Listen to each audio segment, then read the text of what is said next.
I've got next 20 minutes with you. And before starting the presentation, let me narrate a very, very quick story to you. In the year 1889, a company called Kodak was formed. I'm sure all of you, would have used Kodak film printing during your maybe 20 years, 30 years back. Kodak was revolutionizing the whole photograph industry. They were coming with the films, color films, cameras, etc. However, in the last 20 years, it has lost, it has gone. Today, you're not clicking photos, you're not taking printouts, right? You are doing digitally. So what happened to Kodak? It could not match up with the changing environment, dynamic world. And all of you in this room are successful MFDs of India. However, what you have got here, if you want to move from the next step, building your AUM 6 times, 7 times, you need to do something different. And what you need to do is very, very critical, important. So in the next 5 minutes, we'll understand the opportunity. And then 7-8 minutes, I'll talk about the, as a community, what else we can do to move to the next level in terms of opportunity. So, our finance minister, Nirmala Sitharaman, said, we are moving to the Amrit Kal. Why we are moving to the Amrit Kal? What's happening in India? Right? India will become the second largest economy by 2047. Indian GDP would be, 4x, 5x of what we are today. Our per capita income today is 2,000 USD. It will be 20,000 USD in 2047, 10x. Now that is a growth India will achieve. How would you participate in that growth? How you can excel is the growth is a question in front of all of us. So if we see India will become the third largest by 2030. We cannot, it's difficult to imagine what will happen after 25 years, but we can predict and we can foresee what is happening in front of us now.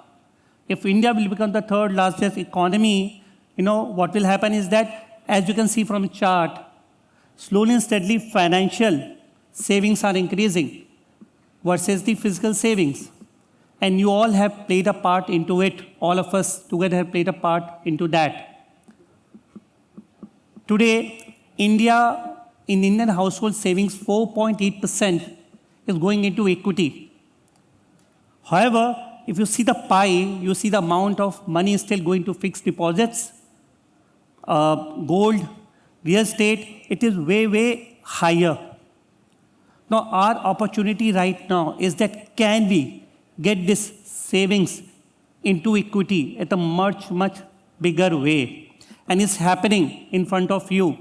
So if you see, in India today, the total household saving is close to 800 crores, lakh crores, right? Out of which 4.87%, 40 lakh crore, is basically what's in equity. Now, annual total saving every year is close to 52 lakh crores. And so, incrementally, 4.8%, if let's say percentage remains same, close to 2.2 lakh crore will be invested into equity market, out of which almost 1.5 lakh crore will come via SIP inflows. However, with the incremental flows of 1%, in next 7 years, this amount of fresh flows will be close to 8 lakh crores. Now, that is an amount which will be almost 4 times of what happening today. This is, all of us know this, that in equity, you tend to make more returns generally versus the other investment products comparison. Still, if you look at in terms of investment pattern, and a person would have more higher allocation to, let's say, a traditionally fixed deposit, real estate, compared to equity. For example, in Mumbai, if you look at last 5-7 years, the real estate prices have not moved. People have not made money in real estate. If you look at in terms of, let's say, last 20 years, how much money you have made in gold, how much money you have made in debt, in equity, For example, all of us know when the BSE started, right? 1979, April. Do you know how much money people have made on index level? How many times? Anybody has an idea how many times money has been made? 600 times. So we are correct. But if you add the dividends issued and reinvested, it is 920 times. 920 times versus 65x of gold and 50x of if money would have been there in the fixed deposits. So that is opportunity in front of us in equity, in advising the clients, investors. So they also enter into this Amrit Kal by, let's say, end of 1947 with a wealth creation. Now, in India, the worst part is that only, the updated number is close to 3.4 crore people have unique PAN into mutual funds, which means still, it's just a fraction of the people who are investing into mutual funds. Now compare with people who are taking insurance, compare with people with doing fixed deposits, and then you see number of people doing mutual funds. And this includes debt, equity, everything. It's actually very, very small. Now, as a MFD, what is the opportunity you see in front of you? Now, we all know that today in equity, the average, AUM is around 15 lakh crore, right? IFAs have been able to have almost 40% of their AUM in equities. So if you see IFA AUM is almost close to now 5.56 lakh crore into equity. Now, if we assume that each and every, let's say top IFAs, 100,000 IFAs are active in the market, which means per IFA average AUM is 6 crores, right? Now, our estimation is that if you look at the data, is that while the current AUM, even if you look at 12%, let's say, okay, 7-8% the returns in the market, earnings plus 4-5% of inflation, 12% of growth over a nominal growth. The current AUM will be what? 5.9 will become almost 14-15 lakh crores. But your incremental AUM will be 22 lakh crore. You will say, how come can be 22 lakh crore? Am I joking? No, I'm not joking. Look at the data in front of you, right? So if you look at the data, our GDP every year size is increasing. Our saving as a percentage will also increase. And if the saving will increase, you see 60% allocation into financial assets, 10% allocation into, let's say, equity, and then you see the numbers in front of you. For the next 7 years, incrementally, assuming a 12%, roughly return on that, the number comes to 22 lakh crore, which means if there are 1 lakh partners, active partners, an average partner would be making not 6 crore AUM, but 36 crore AUM. That is the average partner. Many of you would excel and do 10x or 20x of that number. Now, this is how the number looks like. Today, 20% of partners manage 80% of the AUM in the market. Overall growth opportunity for you by next 7 years is almost incremental potential, earning potential of 1.5 crore for the top 20 partners, 20% of partners, and incremental 9 lakh crores for the rest 80,000 partners. Now that is the opportunity to all of you. Now this is the opportunity, right? This is all of you can see. Now you have to think how many of you are growing your, incremental AUM, what percentage, what are you doing to do that? And that will define your success, your growth. So for example, what we believe is that there are 5-6 things which are important. First, invest in yourself. Now, how many of you are actually making effort every year to go out, spend money on yourself, learning new things, study new things, maybe doing some courses? I still see 90% of partners not doing that. Now, this is something which is critical because if you learn from the best in the industry, they'll tell you that learning is one process that is constant, it's dynamic, it does not stop. But somewhere this has not happened to an industry to the extent it should happen. So I think learning has to be the first important thing. Second, already, before me, Ashish spoke on it, Vijay Mantriji spoke on it. Sell solutions. Today, what's happened? You go to an investor, you say, okay, take this product, 9% returns we will make. And over a period of time, maybe the percentage not be met, client is unhappy, right? Why not sell solutions? Does everybody has dream? Is there anybody in the room who does not have dream? Everybody has dream, yes or no? Yes. Dream fulfillment require plan? Correct? So you have a dream, it's require a plan, and you can give that plan to your investor. So sell the solution, how the investor can achieve their dreams, how they can through a plan. At Motilal Oswal, we just launched FAB, fixed amount benefit. We are saying, sell the plan, sell the solution. Because if you sell the solution, their product is underlying. Your primary thing you are saying is the goal of the investor. However, still majority of the partners are not selling the solution, they are selling the past performance or they are selling the product. Like I said, move beyond returns. So there have been n number of studies which are there in the, I'm sure all of you would be reading, that if you drive a car and you look at your view mirror, what will happen to you? You will meet with an accident. Why? Because you're not looking at front, you're looking at the rear view mirror.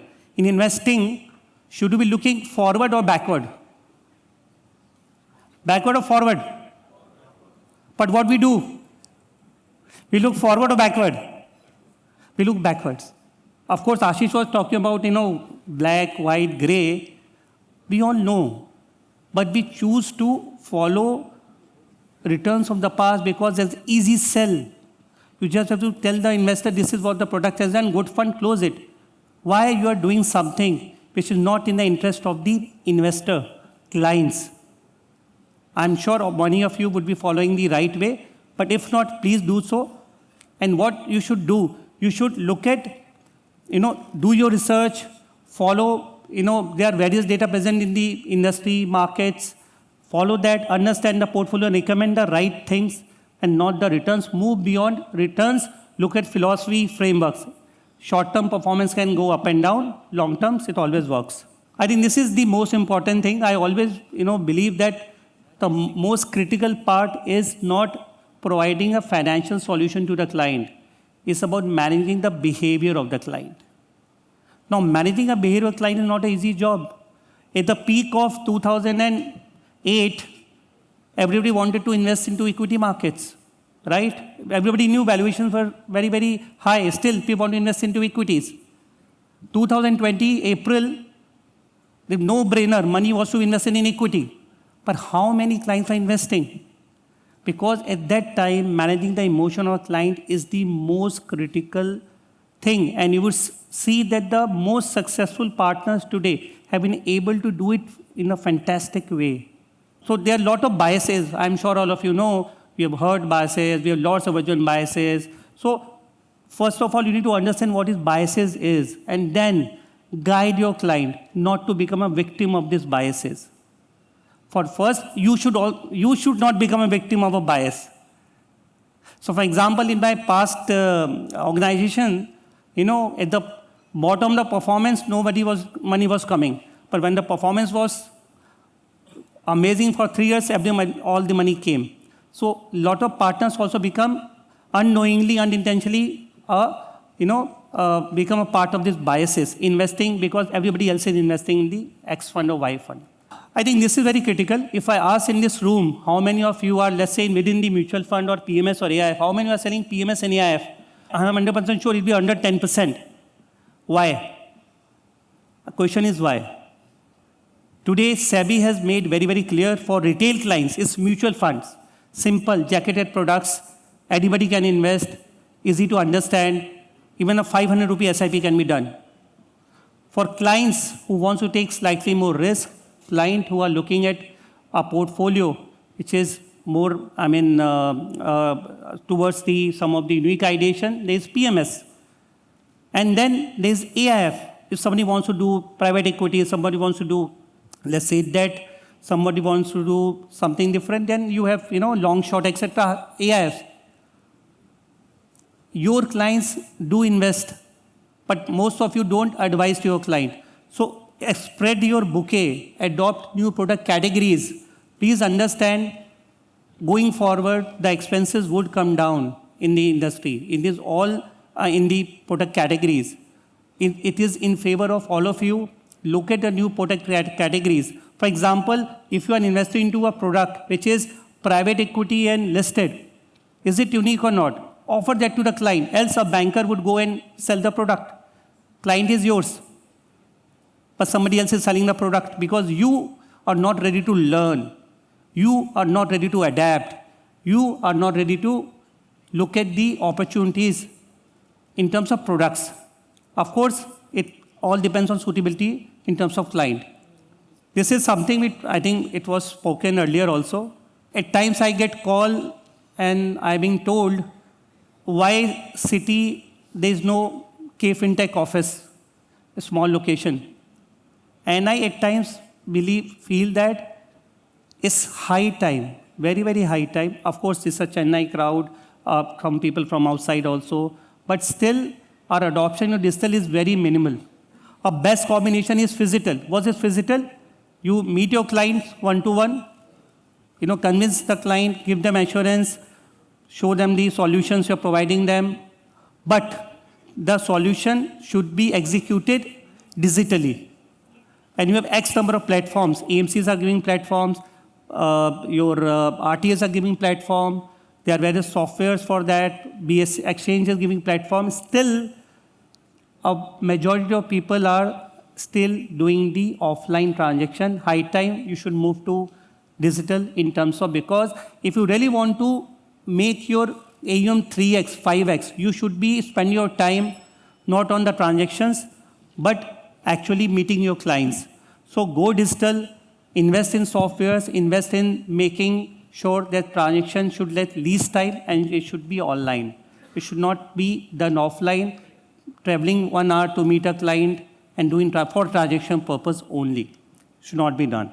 This is all I had to share with you. Last 2 points from my side is that today, if I would be in your shoes and I see an opportunity in terms of India becoming the Indian economy becomes 6 trillion by 2030. I see Indian per capita income increasing from 2,000 to 5,500 near about 2030. I see India adding the maximum consumer in the world in the next 10 years. India, 29 years of median age, second largest working population in the world. I only understand that whatever we are able to we are going to add our investors to invest in equity will yield results. The only concern at times I always feel that we are always conscious that if we invest today and market falls, what will happen, right? And Ashish also highlighted that point. Why are you thinking of something which is not in your control? Think about what is in your control. Can you learn? Is it in your control? Answer is yes. Can you, go digital? Answer is yes. Can you adopt a sales strategy which is basically not driven by returns, but driven by framework, philosophies? Answer is yes. Can you expand your product category of selling? Answer is yes. Invest in what's in your control. Don't worry. If what is not in control will be taken care of. That's all about my side. Thank you so much. Thank you.